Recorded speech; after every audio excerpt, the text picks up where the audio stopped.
The candles in the Ashmore ballroom had been burning for 3 hours when Lord Edmund Vane, Earl of Ashmore, was introduced to Miss Cecily Hartwell and promptly forgot her name. She saw it happen. She watched the precise moment his attention gathered, assessed, and passed on, the way a man's eye moves across a shelf of books he does not intend to open. Lady Dorothea had said the name clearly enough.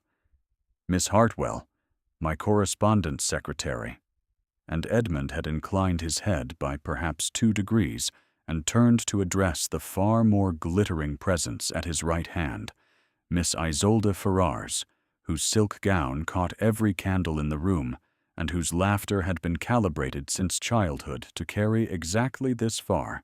Cecily did not flinch. She had learned not to flinch.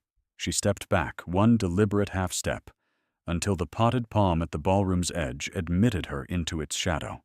From there she could see the whole room, the sweep of white shoulders and warm jewels, the footmen moving between couples with trays of champagne, the musicians in the gallery working their way through a country dance whose title she knew, but whose pleasure she had long since stopped expecting to participate in.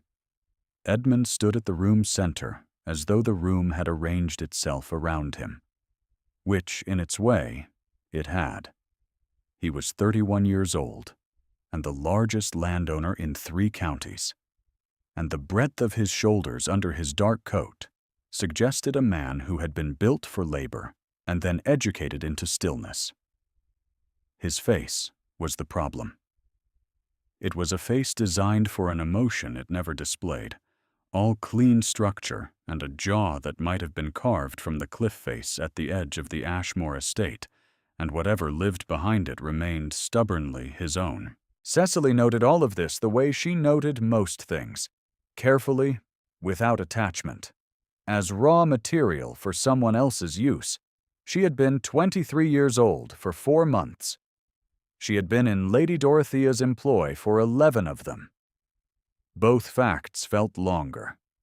She had come to Lady Dorothea's service by the most ordinary of routes, which is to say through the complete collapse of everything that had stood before it.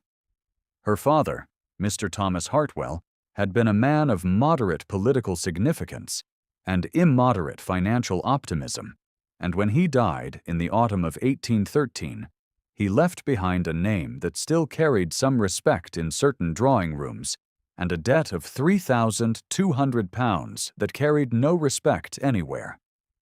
Cecily had sold the lease on the Somersetshire house, sold the better furniture, sold the small portrait of her mother that she had kept on the mantelpiece since she was 7 years old.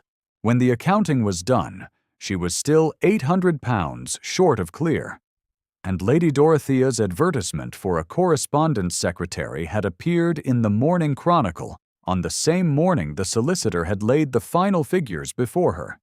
The position paid well enough to service the remaining debt at a pace that would leave her clear before she was 27, if she was careful, if she did not fall ill, if Lady Dorothea did not find reason to dismiss her. 3 conditions Cecily treated with the same grave attention she gave everything else.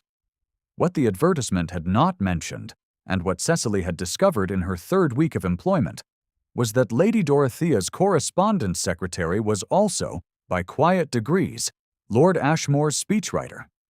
It had begun with a simple request. Lady Dorothea had pressed a sheaf of her nephew's notes into Cecily's hands on a Tuesday afternoon and asked her to make something presentable of them for an address Edmund was to deliver at a parliamentary reform committee the following Thursday. The notes were capable, even acute, but they were laid out in the order they had occurred to him, rather than the order that would persuade anyone. Cecily had spent 2 evenings reorganizing them, and another evening finding the line that would make the argument's conclusion feel inevitable rather than asserted. She had written Edmund's voice from the outside, threading his own observations into a structure he had not known to build. The address had earned a paragraph in the Times. After that, the requests came regularly. Edmund, as far as Cecily could determine, believed that his secretary handled the drafting as a matter of administrative convenience, Lady Dorothea managed the arrangement from a distance, sending notes through the house in sealed covers, reviewing the final versions with a proprietary satisfaction that had always made Cecily feel faintly ill. When the speeches were praised, Lady Dorothea absorbed the credit with gracious modesty. When they appeared in the political press, Edmund's name appeared above the words Cecily had spent her lamp oil and her best attention to produce. She had not expected credit. She had learned not to expect it. But standing in the Ashmore Ballroom's shadow on this particular evening in the spring of 1814, watching Edmund bend his dark head toward Isolde Ferrars, as though no other person in the room existed, she felt the familiar weight of her own invisibility settle onto her shoulders with a freshness that surprised her. She had thought herself past surprise. She found she was not. Miss Hartwell. Lady Dorothea appeared at her elbow, like a ship from behind a headland, magnificent and unavoidable, her diamonds catching the nearest chandelier. Lord Ashmore will want the county petition speech by Wednesday. His committee sits Thursday morning, and it must be ready to review the night before. She paused and surveyed the room with the calm authority of a woman who has spent 40 years being the most important person in every space she occupies. Something warmer than the last. He felt the last was too spare. He told you that? Cecily asked, before she could prevent herself. He told me it lacked feeling, Lady Dorothea said pleasantly. I imagine that means warmer. Wednesday, Miss Hartwell? She moved away before Cecily could answer, her train whispering across the parquet with the particular authority of expensive silk. Cecily turned back to the ballroom. Edmund was laughing at something Isolde had said, a brief, controlled sound, barely laughter at all, but real enough to reach her across the noise. It was, she thought, the first unguarded thing she had seen him do. She noted it, the way she noted everything, and turned away. She did not stay for the supper dance. The county petition speech took her 3 evenings to write. She sat at the small writing table in her room in the east wing of Ashmore House, the unfashionable wing that had been given over to staff quarters and surplus furniture, and worked through Edmund's notes with the same patient attentiveness she brought to all his materials. He had a clean, organized mind, she had determined, one that reached for evidence instinctively, but sometimes outpaced its own argument, getting ahead of the conclusion before the listener had been persuaded to want one. Her work was always the same. Locate the emotional center he had buried in the 3rd page and move it to the 2nd paragraph, where it could do its proper work. She wrote his voice, not her own. She had become very good at knowing the difference. On the 3rd evening she was still at the table past midnight, the candle burned down to its last inch, when the door to the small sitting room off the main library opened, and she heard voices in the corridor. She went still, her pen above the page. Then she heard a second sound, younger and frightened, and she recognized it at once as William, the underfootman who had come to Ashmore 6 weeks ago from a family in Yorkshire, and who was, at 17 years old, still in the daily process of learning that London houses had different rules than the ones he'd grown up inside. She set her pen down and went to the door. William was standing in the narrow corridor with his back against the wall and his face the color of old plaster. Beside him stood Mr. Graves, the house steward, holding a folded note and wearing the expression of a man who has caught exactly what he was looking for. The note, Cecily could see even from the doorway, was addressed in her own handwriting to the housekeeper, Mrs. Parham, and it was a draft she had asked William to deliver 3 days ago that had apparently gone astray in the interval. He took it, Mr. Graves said, not looking at Cecily. This is correspondence from the household papers. Taking correspondence is cause for immediate dismissal. I asked him to deliver that note on my behalf, Cecily said. She kept her voice even. I asked him 3 days ago, and I believe he became confused about the address. The fault is mine, not his." Mr. Graves looked at her now. He was a man of 50, and he had been in the Vane household since before Edmund was born, and he did not particularly like being contradicted by a secretary who had been in residence less than a year. "Miss Hartwell, with respect, household correspondence is not your province to direct through under footmen. The boy took a document." "The boy delivered a document I gave him," she said. "If anyone is to be reprimanded, it should be me. I gave him an instruction without being sufficiently clear about the process. William, go to bed." The boy went. Mr. Graves looked at her with a flat and measuring expression, then tucked the note under his arm and walked away. She stood in the corridor alone for a moment. The candle at the end of the passage guttering in the draught the closed door had made, and she felt the peculiar cold of a house at midnight, the way it stripped everything back to its actual dimensions. That was not a small risk.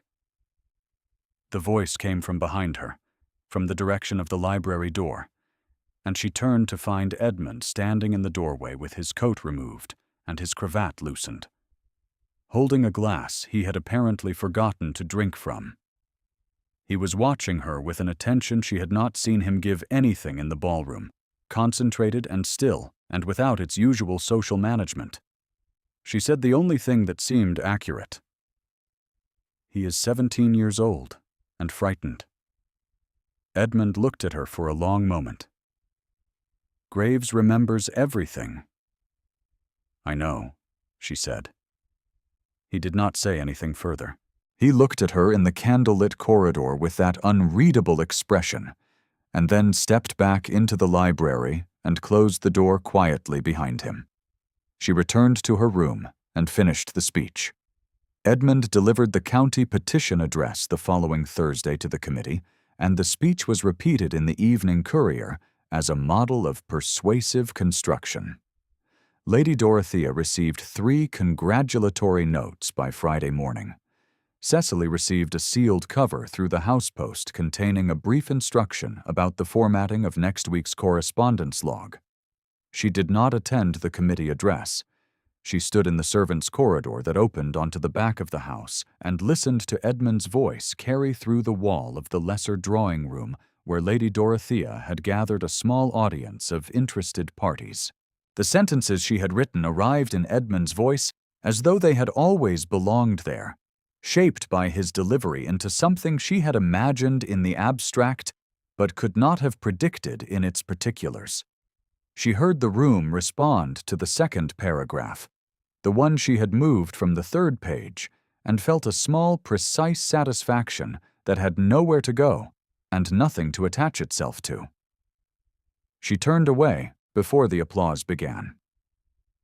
Edmund found her in his study 3 days after that. She had come in at 6:30 in the morning, while the household was still in its early stirring, to leave the completed draft of a quarterly address on his desk where he could review it before breakfast.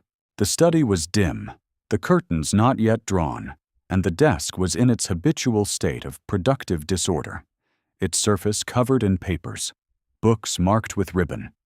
A map of the Ashmore estate holdings waited at its corners, with a pair of inkwells and a small leather-bound volume she did not recognize. She set the draft on the cleared space at the desk's edge and stood for a moment, reading the last page to be certain she had not left an incomplete sentence. The door opened behind her. She turned, already beginning to apologize for the intrusion, and found Edmund in the doorway in his morning coat, with his hair not yet dressed and an expression on his face that was, for one unguarded second, something she could not name. It was not anger. It was not surprise. It was something closer to what a man looks like when he has been walking a familiar road in the dark and stumbled on a stone he did not know was there.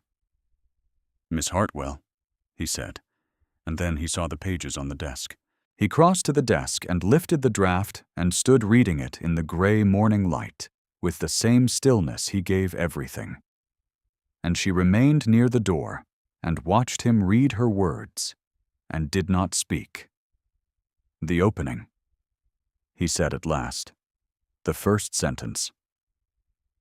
It is longer than your usual opening. I can revise it. No. He set the draft down. He turned and looked at her directly in a way he had not done since the corridor. Where did you study? The question caught her off guard enough that she answered it honestly. My father had a good library. He was in political circles, and he kept the books that mattered in them. I read everything he had. She paused. He taught me to argue from the particular to the general. He said the general never persuaded anyone who was not already persuaded. Edmund was quiet.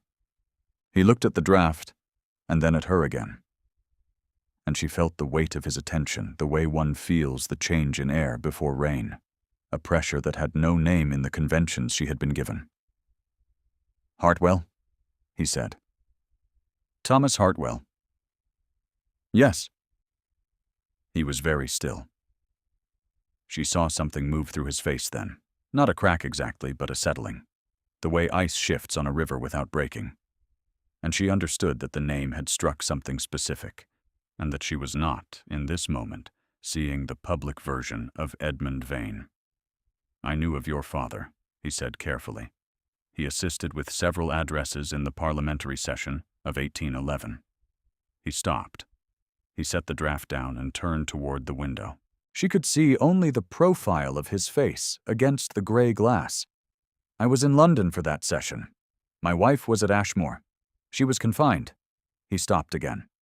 She did not survive it. Neither did the child. Cecily stood very still. I was absent because the session required attendance, he said. The speech your father helped draft that spring was part of a bill I believed essential. I believed it could not wait. He turned back from the window.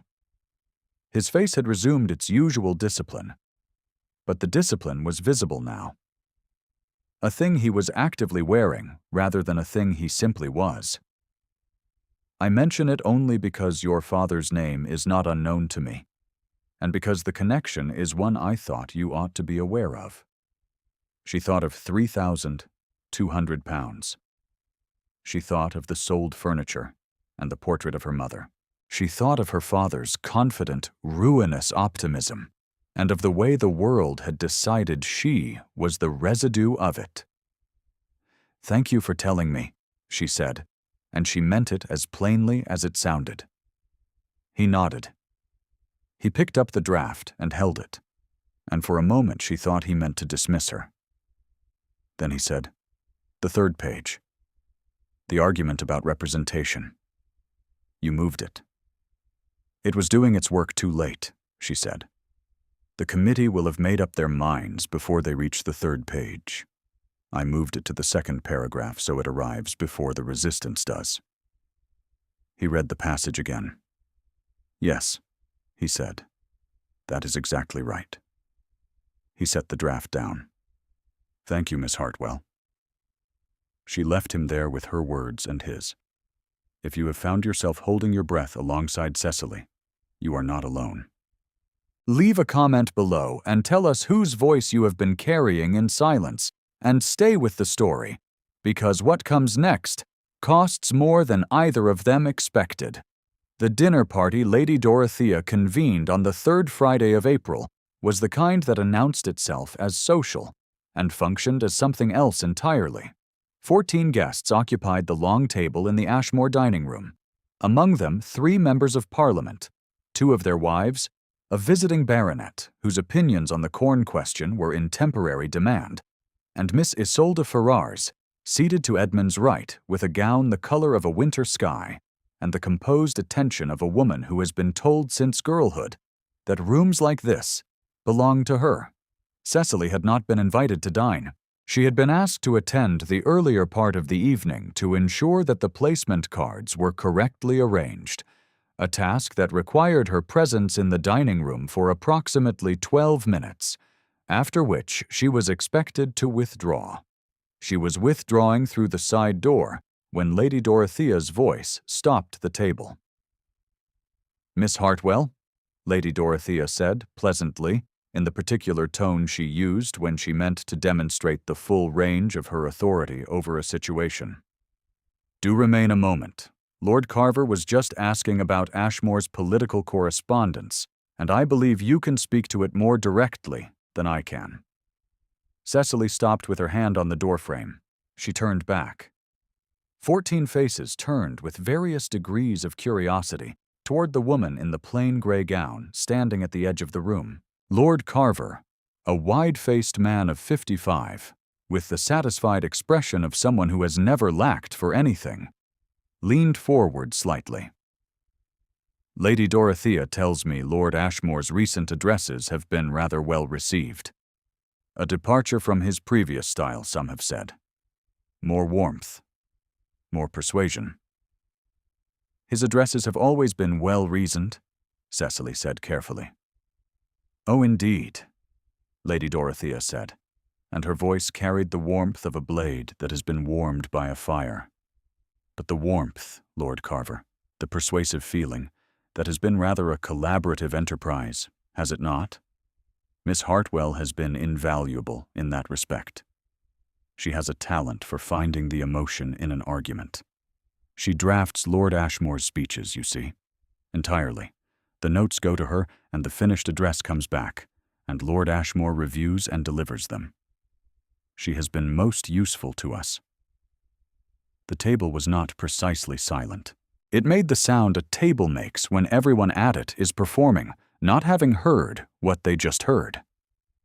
Edmund sat very still at the head of the table. Cecily could see his face from where she stood, and she saw the jaw tighten. Not in anger exactly, but in a recognition of what had just been done, and the speed with which it had been done. Isolde said nothing. She set her glass down with care. Lord Carver said, "A secretary and nothing more, drafting his lordship's political addresses. That is rather extraordinary." "Oh, it is perfectly commonplace in well-run households," Lady Dorothea said. "The credit belongs to Lord Ashmore, naturally, who provides the substance and the authority. Miss Hartwell provides the arrangement, rather like a seamstress providing the cut of a coat the gentleman has designed." "A seamstress," Lord Carver repeated, and laughed once. "A secretary and nothing more," another gentleman said to his neighbor, and it was quiet enough to be private and loud enough to have been intended otherwise. Cecily's hand was still on the doorframe. She did not grip it. She kept her face quiet. She looked at Lady Dorothea, who was refilling her wineglass with the settled pleasure of a woman who has successfully completed a complicated task, and she understood, fully and without surprise, that this moment had been constructed. The invitation to remain, the question seeded with Lord Carver, the precise framing that stripped her work of its authorship and reduced her to arrangement, decoration, the invisible labor that produces visible greatness and expects no name on the result. She had been made useful, and now she had been made small with the same efficiency. She looked at Edmund. He was looking at her. Not at the table, not at Lady Dorothea, at her. His face was doing the thing she had seen in the study, the visible discipline. But there was something underneath it now that was not discipline at all, something that pressed against the surface and did not find its way out. "Excuse me," she said, and left the room. She packed her bag that night. It did not take long. She had never acquired many things, and the things she had brought to Ashmore fit into a single trunk without difficulty. She folded the gray dress she had been wearing and set it on top, and then she sat on the edge of the narrow bed and looked at the trunk and felt the particular emptiness of a woman who has been erased in public and is now deciding what to do with the evidence. She would go to her cousin in Bath, who had offered a room once and who had not withdrawn the offer in writing. She could find other work. She was 23 years old and possessed of skills she had spent a year demonstrating in someone else's name, and whatever else Lady Dorothea had taken from her this evening, she had not taken those. She left the draft she had been working on, a quarterly address for a committee sitting in May, on the writing table in her room. She left it because she had not the heart to take it back, not because she thought anyone would read it with her name in mind. She went to bed and did not sleep, and was up before the house at 5:30, with the intention of making her arrangements quietly, and leaving before Lady Dorothea's household had fully assembled itself for the day. Edmund was standing in the entrance hall. Not waiting, precisely. Standing, with the particular quality of stillness she had learned to recognize as intentional, his hands at his sides and his coat on, and his face carrying a gravity that had no performance in it. "Miss Hartwell?" he said. "Lord Ashmore." She stopped on the second stair, her hand on the rail. Her trunk would come down with the footman she had engaged in 20 minutes. She had planned to be at the front door before it arrived. "I will not pretend," he said, "that last evening was anything other than what it was." "No," she agreed. "My aunt believed she was protecting the household's reputation by establishing the nature of your role before it could be defined by speculation. I do not think she considered the cost to you." He paused. "I think she considered it exactly enough." Cecily looked at him on the stairs, in the morning light, coming through the high hall window, the light that reached here before it reached anywhere else in the house, and she thought, "He sees it. He sees exactly what was done, and he is naming it." That was a rarer thing than she had been in the habit of expecting. "My trunk will be down shortly," she said. "I intend to leave before the household is fully awake." "I am asking you not to leave," he said. She said nothing. "I am asking you," he said again, more quietly, "because I have been sitting in my study since 3:30 in the morning, reading every address I have delivered in the past 11 months.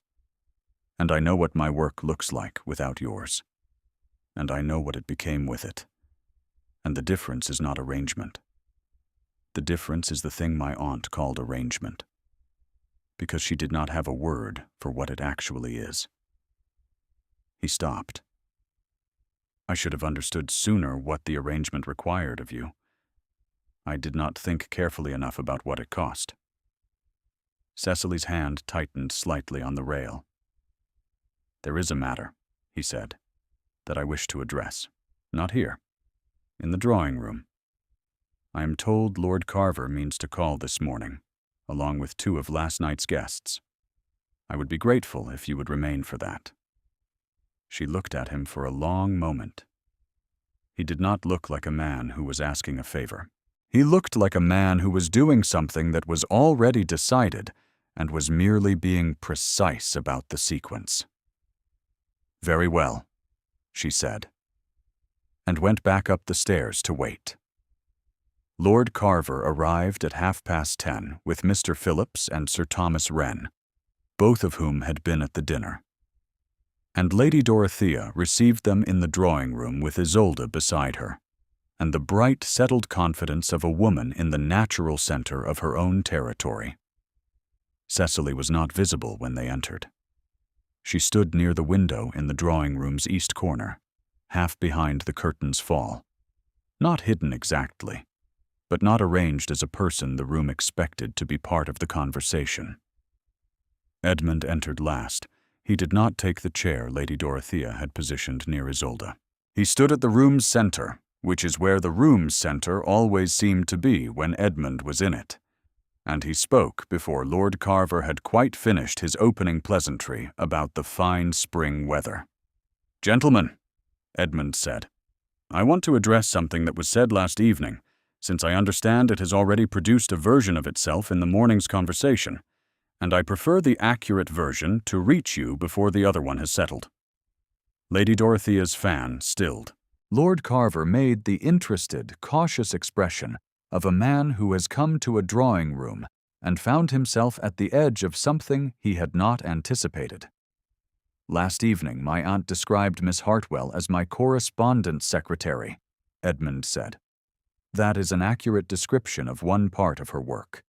It is not accurate about the rest of it. Miss Hartwell has drafted, from her own political understanding and her own construction, 11 of the 12 addresses I have delivered in the past year. The 12th was a draft I produced without her assistance, and it was, as those of you who heard it will recall, the flattest of the 12. He paused and let that sit. The voice in those addresses is hers.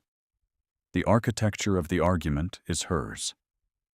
The persuasive construction that has apparently recommended me to this committee is hers.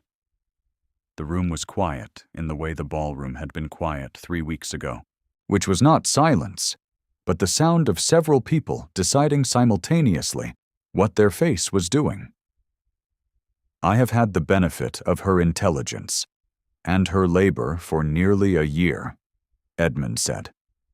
The benefit accrued to my name, and the cost accrued to hers.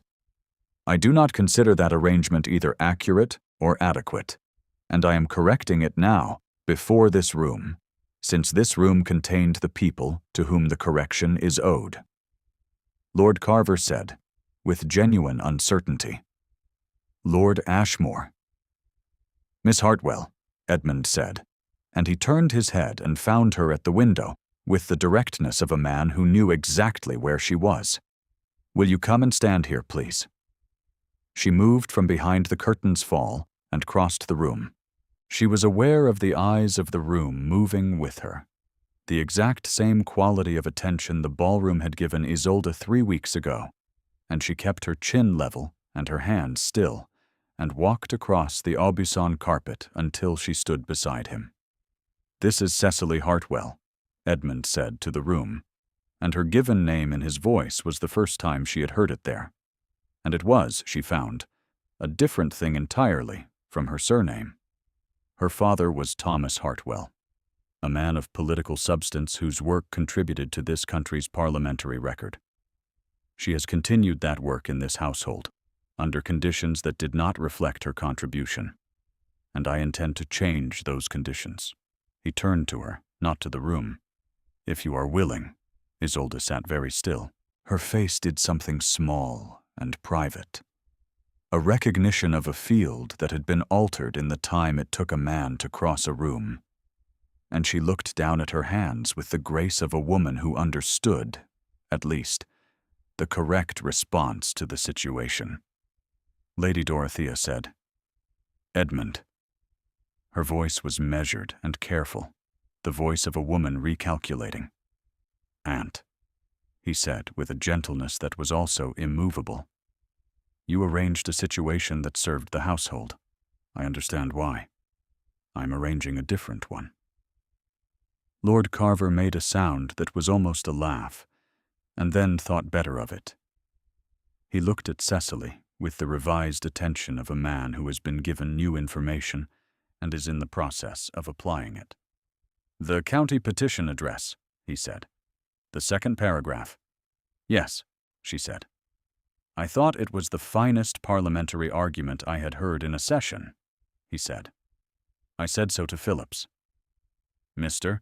Phillips, who had been silent to this point, nodded with the expression of a man confirming something he had been quietly thinking for several minutes. Lady Dorothea's fan moved once, slowly, and then closed in her hand. She sat with the particular quality of a woman who has not lost, precisely, but who has recognized that the ground beneath her feet is no longer entirely her own, and who is deciding, with admirable speed, how to stand on it gracefully. Miss Hartwell has always been exceptionally capable, she said at last to the room, with the sort of warmth that costs something to produce. I have always said so. No one in the room was unkind enough to contradict her. Edmund looked at Cecily. His face had the quality it had carried in the study, the visible discipline over something that had not been there before, or had been there and was no longer so deeply covered. He said quietly, for her, rather than for the room, I'm sorry for the name. She looked at him. Which name? At the ball. Dorothea introduced you, and I did not attend to it properly. You were attending to Miss Ferrars. I was, he said. That was a mistake in proportion. He paused. I have not made it since. She held his gaze for a moment longer than was technically required by the conversation, and she felt something shift inside her that had been locked for nearly a year. Some particular held stillness that had served her well enough, but had cost more than she had admitted to herself to maintain. She was aware of the room, of the witnesses, of Lady Dorothea's careful reconstitution of her own dignity, and Lord Carver's reassessment, and the quiet presence of Isolde, who was handling her displacement with more grace than most people managed their victories. She was aware of all of it, and she let herself be aware of it. Let herself stand in the full attention of the room without stepping back into the shadow. She did not step back. Your May address, she said to Edmund, has a structural problem in the third act. The argument inverts itself between the fourth and fifth paragraphs, and the conclusion contradicts the premise.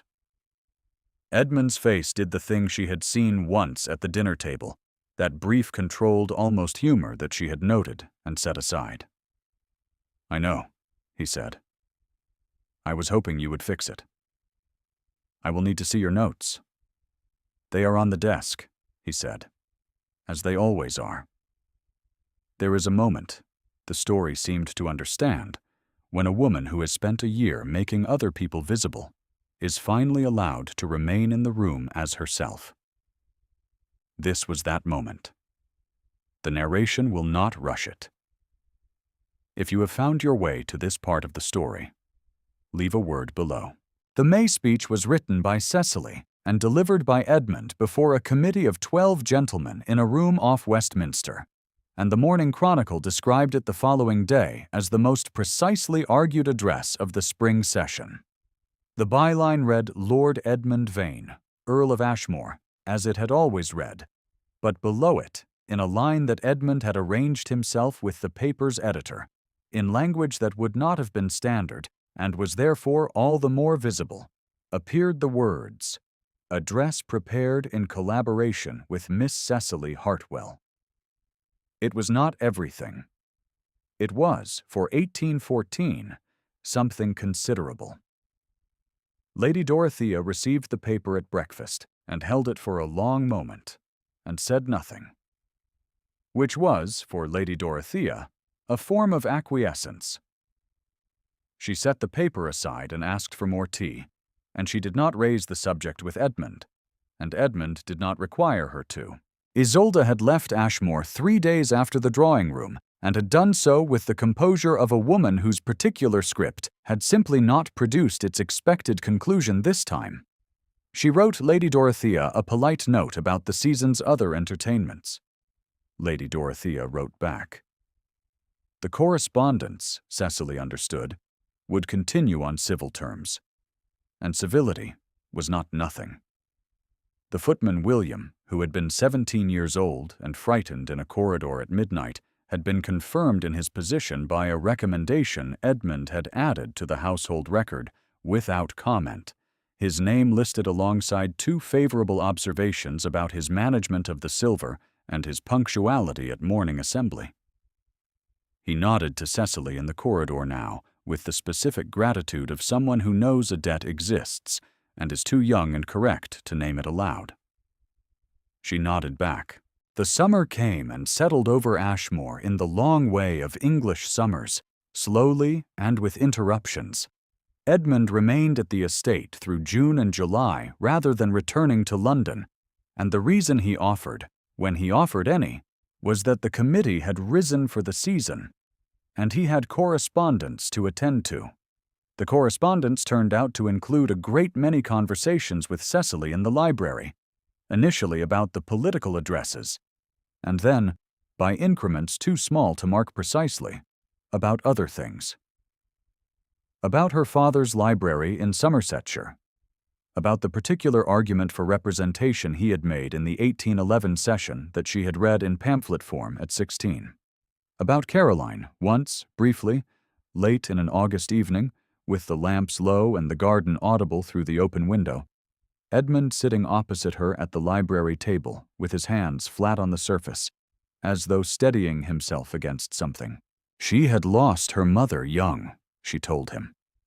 She had grown up understanding that absence was not the same as abandonment, that the people who left you had not always meant to leave, that the timing of the world was indifferent to the timing of the people inside it. He listened to her say this without looking away. She had carried the debt of £3,200 like a stone in the pocket of everything she did, and by August, working through the accounts with the careful arithmetic she had applied to everything since her father's solicitor had laid the final figures before her, she calculated that she was £430 clear of the original sum. The remaining debt had reduced to £2,770, the interest having been serviced in the spring quarter, and the pace of reduction was accelerating. She could see the end of it from where she stood, not close, but visible. Edmund asked about the debt in September, directly, in the way he asked about most things, without preamble and without apology. She told him the figure. He said, "I see," and was quiet.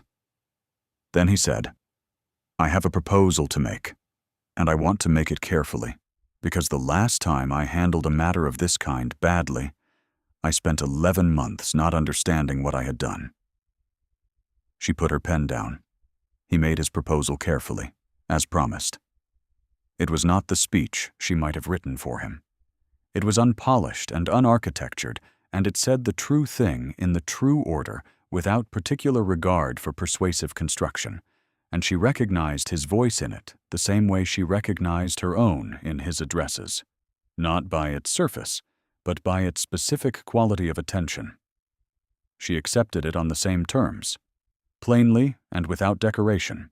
The £3,200 was discharged through a settlement arrangement that her father's solicitor confirmed in writing by the end of the month, the document dry and formal and accurate, and representing, in its unadorned way, the resolution of a weight she had been carrying since October of 1813. She did not weep over it. She folded it and placed it with the other letters from the solicitor and turned back to the library, where Edmund was reading through the notes for an autumn address and making marginalia she would later have to negotiate with. They were married in November, quietly, at the Ashmore Estate Chapel, with 4 witnesses and no announcement beyond what was required, and Lady Dorothea attended and wore black pearls and maintained the expression of a woman who has revised her position and intends to carry the revision with dignity, which she did entirely. The morning after the wedding, Edmund's study door stood open as it always had, and Cecily's writing things were on the library table as they always had been. And nothing about the house looked different, except that the East Wing room where she had spent 11 months was being used to store the excess furniture again. December arrived with the particular quality of Ashmore in December, gray and very still, the estate folded into itself, the lawns gone silver, the distant hills a low smudge above the tree line. The library fire had been lit since morning. The desk carried a manuscript Cecily was working on, not a political address, but something she had begun 3 weeks ago, under no particular instruction. A piece of political argument that moved from the particular to the general. The way her father had taught her, grounded in evidence, structured to persuade people who had not already made up their minds. She had not told Edmund about it. He had read it anyway, coming in from the cold one afternoon to find her mid-paragraph, and he had stood at her shoulder long enough to read the opened page, and then he had walked to his chair and sat down and said nothing for 20 minutes, which was, she had come to understand, how he registered something that mattered. At the end of the 20 minutes, he said, "The 3rd paragraph." "I know," she said. "I am revising it." "Leave it," he said. "It is doing something." She looked at the paragraph. He was right. She left it. Snow fell on Ashmore for the first time that December on a Thursday evening, beginning just as the lamps were lit and continuing through the night. And in the morning the library windows held it on their lower panes, like frosting on old glass. Cecily stood at the window with her tea and watched the white accumulate over the lawns and the gate, and the long approach to the house, and behind her the fire was burning well, and the manuscript on the desk lay open at the third paragraph, and her name, written in her own hand at the top of the first page, remained exactly where she had put it. Edmund came in with the cold still on his coat, and stood beside her at the window, and looked at the snow with the same attention he gave most things, patient and full. She thought about the ball, the palm's shadow, the 2 degrees of an inclined head, her name passing through a room and leaving no mark. She thought about 11 months of lamp oil and her father's arguments, and the feeling of watching applause arrive for a voice she had built and handed over. And she thought about the corridor at midnight, and a frightened 17-year-old boy, and the decision that had cost her nothing in the end, and everything she had feared it might in the moment of making it. She thought that it was a strange thing to be known. She had spent so long being useful that being known had the texture of a room she was still learning to inhabit, its dimensions slightly surprising, the light falling at angles she had not anticipated. Edmund's hand found hers at the window frame, his fingers cool from the outside air, and she felt his pulse against her wrist as steady and precise as any argument. Outside, the snow continued to fall on the Ashmore grounds, covering the paths they had walked, and the lawns they could see from here, and the long gate at the estate's edge where the world began, and this particular world ended. And inside the library, the fire held, and the manuscript sat open on the desk with her name at the top of the page. Still there, still hers. She did not turn away.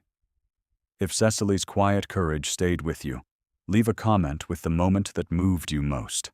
Subscribe so you do not miss the next story. And wherever you are this evening, know that the one who truly sees you has not yet finished looking.